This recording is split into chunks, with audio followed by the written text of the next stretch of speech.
Éric Dupuy à Forgues-Nassimbe, le dictateur, c'est celui qui s'impose par la force à ses concitoyens. Les propos tenus samedi dernier par Forgues-Nassimbe devant les militants de l'Union pour la République, UNIR, à l'ouverture du congrès statutaire de ce parti ne passent pas inaperçus au niveau de l'opposition togolaise. Le chef de l'État togolais qui dit être un homme simple est étonné d'être taxé de dictateur sanguinaire.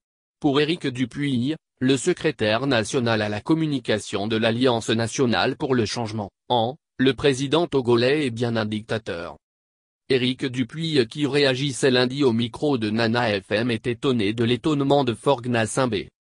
Le dictateur, c'est celui qui s'impose par la force à ses concitoyens, soutenu par une force militaire ou une milice. Ce n'est pas le cas au Togo? Une dictature est un régime politique dans lequel un individu ou un groupe d'individus s'impose aux autres, traficote les consultations électorales quand il y en a, qui ne respectent pas les lois de la République et la Constitution. Ne sommes-nous pas dans une dictature? Questionne M. Dupuy. Le responsable de l'AN estime que Forgues-Nassimbe ne peut pas déclarer devant les Togolais qui souffrent dans leurs âmes, ce qu'il a déclaré samedi dernier devant les militants de son parti. Sur la question du référendum, Éric Dupuy affirme que le bras de fer se poursuit entre le pouvoir et l'opposition et qu'il revient aux populations togolaises de se mobiliser pour faire plier le régime.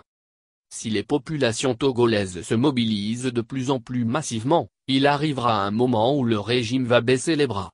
La lutte sera longue parce que le combat se fait contre un régime dictatorial. Il y a des morts, des blessures, mais il ne faut pas baisser les bras, a-t-il indiqué avant d'inviter la population togolaise à sortir massivement pour amener le pouvoir de Forgues-Nassimbe à la table de négociation. Revenant sur la tournée de la coalition de l'opposition entamée vendredi dernier pour rencontrer les militants de l'opposition incarcérés dans les prisons, le responsable de l'AN a dénoncé le traitement réservé à la délégation de la coalition dans le nord du pays.